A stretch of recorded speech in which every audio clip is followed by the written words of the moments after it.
Kondisi warga, Desa Miliarder, alias Desa Kawungsari di Kabupaten Kuningan ternyata menyisakan banyak cerita. Salah satunya, bidang tanah warga hingga sekarang belum tergantikan oleh pemerintah.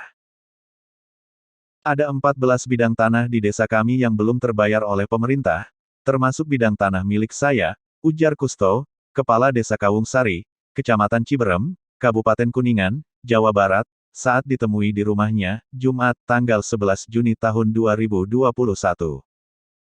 Bidang tanah yang termasuk lahan permakaman umum, kata Kusto, juga menjadi pembahasan pergantian pembayaran pemerintah. Ada seratusan meter persegi lahan permakaman di desa kami, baru diukur untuk mendapat pergantian biaya dari pemerintah, ujarnya. Hitungan yang ditaksir dalam pergantian pembayaran untuk satu makam, kata Kusto, telah sepakat dihargakan sekitar Rp8 jutaan. Penetapan harga itu untuk biaya gali ulang atau pemindahan jenazah dari kuburan tersebut, katanya.